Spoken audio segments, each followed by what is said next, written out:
प्यारे दोस्तों, जैसे किसी MP3 वीडियो में केवल आपको वॉइस सुनाई देगा, आप लीड लगाकर अदर वर्क करते हुए अपनी STD को लगातार जारी रख सकते हैं। प्यारे दोस्तों, प्रोटीन संश्लेषण आज हम लोग देखेंगे। प्यारे दोस्तों, जो सिलेबस में है आपके TGT PGT में है प्रोटीन संश्लेषण, वो भी पादप में, पौधों में प्रोटीन संश्लेषण कैसे होता है, इसकी चर्चा हम लोग करते हैं। प्रोटीन का संश्लेषण प्यारे दोस्तों, तो यह एक महत्वपूर्ण प्रक्रिया है। क्या है? यह एक महत्वपूर्ण प्रक्रिया है जो पौधों के विकास और कार्य के लिए आवश्यक होता है। यह प्रक्रिया पौधों की कोशिका द्रव कहाँ होता है? यह प्रक्रिया कहाँ होती है? पौधों की कोशिका द्रव में राइबोसोम नामक संरचना पर होता है। प्यारे दोस्तों, कोशिका द्रव में राइबोसोम नामक संरचना पर होता है। यह मैसेंजर RNA मतलब mRNA की मदद से, RNA मतलब मैसेंजर RNA, mRNA कहिए या RNA कहिए, मैसेंजर RNA कहिए, या उसको शार्ट में आप कहते हैं mRNA, मैसेंजर RNA की मदद से प्रोटीन का संश्लेषण होता है। mRNA में क्या है? Messenger RNA। इसको विस्तार से आप पढ़ते हैं तो मैसेंजर RNA, mRNA की मदद से प्रोटीन का संश्लेषण होता है। प्रोटीन संश्लेषण की प्रक्रिया कैसी होती है? प्यारे दोस्तों, DNA से mRNA का निर्माण होता है। किससे mRNA का निर्माण होता है? DNA से। प्रोटीन संश्लेषण की शुरुआत DNA से होता है, जो आनुवंशिक जानकारी का भंडार है। DNA के आनुवंशिक जानकारी का क्या है? भंडार है। DNA से मैसेंजर RNA mRNA का निर्माण होता है, जिसे प्रतिलेखन कहा जाता है। जिसे क्या कहते हैं? प्रतिलेखन कहा जाता है।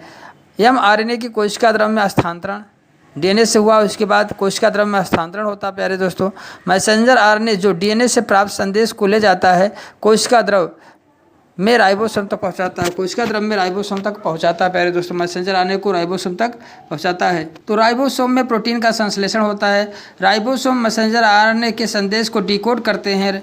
राइबोसोम क्या करते हैं? मैसेंजर RNA के संदेश को डिकोड करते हैं और अमीनो एसिड को एक विशिष्ट क्रम में जोड़कर प्रोटीन का संश्लेषण करते हैं। प्यारे दोस्तों, प्रोटीन का कार्य क्या है? पौधों में प्रोटीन का उपयोग विभिन्न कार्यों के लिए किया जाता है, जैसे एंजाइम के रूप में जैविक क्रियाओं को उत्प्रेरित करना, संरचनात्मक सहायता प्रदान करना और कोशिका वृद्धि और विकास को नियंत्रित करना। प्यारे दोस्तों, पौधों में प्रोटीन संश्लेषण के लिए आवश्यक तत्व कौन कौन से हैं? पौधों में प्रोटीन संश्लेषण के लिए आवश्यक तत्व कौन से? नाइट्रोजन है, तो अमीनो एसिड है, राइबोसोम है, mRNA है। ठीक है, पौधों में जो है प्रोटीन संश्लेषण के लिए आवश्यक तत्व कौन कौन से होते हैं? नाइट्रोजन है, अमीनो एसिड है, राइबोसोम्स है, mRNA मैसेंजर RNA, ये तत्व जो है प्रोटीन संश्लेषण के लिए आवश्यक होते हैं। प्यारे दोस्तों, नाइट्रोजन की बात कर लें। पौधों को प्रोटीन बनाने के लिए नाइट्रोजन की आवश्यकता होती है। नाइट्रोजन अमीनो एसिड का एक प्रमुख घटक है। नाइट्रोजन जो है अमीनो एसिड का एक प्रमुख घटक है, जो प्रोटीन का निर्माण खंड है, जो प्रोटीन का निर्माण खंड है। प्यारे दोस्तों, अमीनो एसिड वे अणु हैं जो प्रोटीन बनाने के लिए जुड़ते हैं। अमीनो एसिड वे अणु हैं जो प्रोटीन बनाने के लिए जुड़ते हैं। अमीनो एसिड वे अणु हैं जो प्रोटीन बनाने के लिए जुड़ते हैं। पौधे अपने अमीनो एसिड को नाइट्रेट से प्राप्त करते हैं। पौधे अपने अमीनो एसिड को नाइट्रेट से प्राप्त करते हैं, जो जड़ों के माध्यम से अवशोषित करते हैं। तो देखिए, नाइट्रोजन क्या है?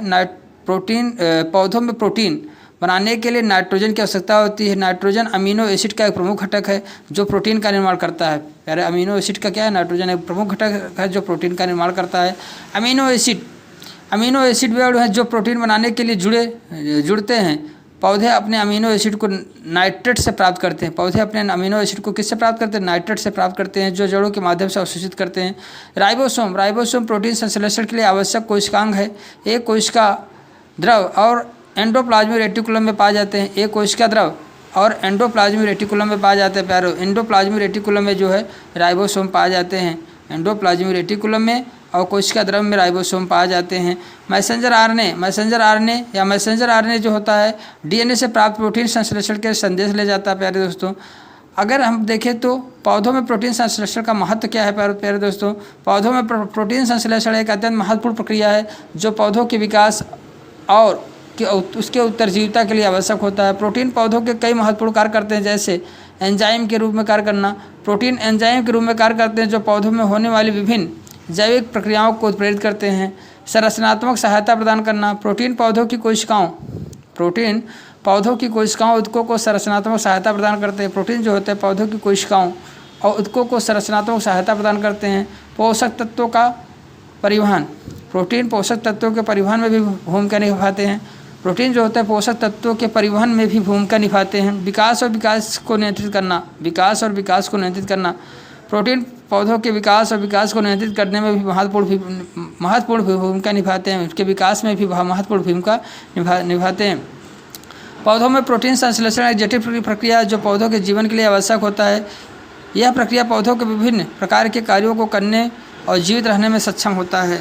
थोड़ा सा हम लोग और देख लेते हैं प्यारे दोस्तों, इसके स्टेप कैसे हैं। प्रोटीन संश्लेषण एक 2 चरणीय प्रक्रिया है जिसमें प्रतिलेखन, ट्रांसक्रिप्शन और ट्रांसलेशन शामिल है। जिसमें ट्रांसक्रिप्शन होता है, फिर ट्रांसलेशन होता है। प्रतिलेखन में डीएनए, प्रतिलेखन में क्या होता है, ट्रांसक्रिप्शन में क्या होता है, डीएनए में मौजूद आनुवांशिक जानकारी को मैसेंजर आरएनए में कॉपी किया जाता है, मैसेंजर आरएनए का फॉर्मेशन होता है। फिर मैसेंजर आरएनए जो होता है कोशिका द्रव में राइबोसोम नामक संरचनाओं में जाता है जहाँ पर उसका ट्रांसलेशन होता है, अनुवाद होता है। मैसेंजर आरएनए में मौजूद जानकारी का उपयोग करके विशिष्ट प्रोटीन बनाने के लिए अमीनो एसिड को जोड़ा जाता है। प्यारे दोस्तों, पहले हम ट्रांसक्रिप्शन की बात कर लें। ट्रांसक्रिप्शन में क्या क्या स्टेप होते हैं। यह प्रक्रिया डीएनए से मैसेंजर आरएनए बनाने की होती है जो कोशिका के नाभिक में होता है। ट्रांसक्रिप्शन कहाँ होता है प्यारे दोस्तों, ट्रांसक्रिप्शन जो होता है यह प्रक्रिया डीएनए से मैसेंजर आरएनए बनाने की होती है जो कोशिका के नाभिक में, न्यूक्लियस में होता है। ध्यान दीजिएगा, ट्रांसक्रिप्शन की प्रक्रिया कहाँ होती है, न्यूक्लियस में होती है। डीएनए में मौजूद आनुवांशिक जानकारी मैसेंजर आरएनए में कॉपी हो जाती है जो प्रोटीन संश्लेषण के लिए एक टेम्पलेट के रूप में कार्य करता है। प्रोटीन संश्लेषण के लिए क्या, एक टेम्पलेट का फॉर्मेशन हो जाता है। इस प्रक्रिया में एंजाइम आरएनए पॉलीमरेज, इस प्रक्रिया में जो है एंजाइम आरएनए पॉलीमरेज डीएनए के विशिष्ट क्षेत्र को पहचानता है।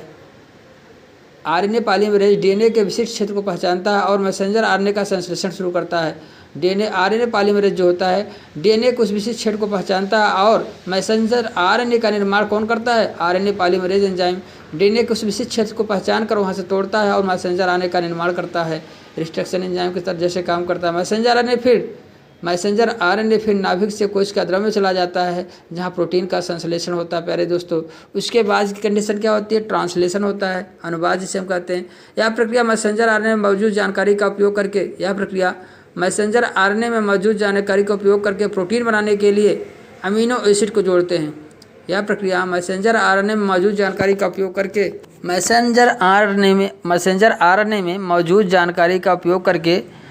प्रोटीन बनाने के लिए अमीनो एसिड को जोड़ते हैं। राइबोसोम होते हैं मैसेंजर आरएनए से जुड़ते हैं और मैसेंजर आरएनए में मौजूद कोडान को पढ़ते हैं। राइबोसोम मैसेंजर आरएनए पे जुड़कर उनमें मौजूद कोडान को पढ़ते हैं। प्रत्येक कोडान एक विशिष्ट अमीनो एसिड का प्रतिनिधित्व करता है। ट्रांसफर आरएनए अणु अमीनो एसिड को राइबोसोम में लाते हैं। ट्रांसफर आरएनए जो होते हैं अमीनो एसिड को राइबोसोम में लाते हैं जहां मैसेंजर आरएनए में कोडान के अनुसार जुड़ते हैं।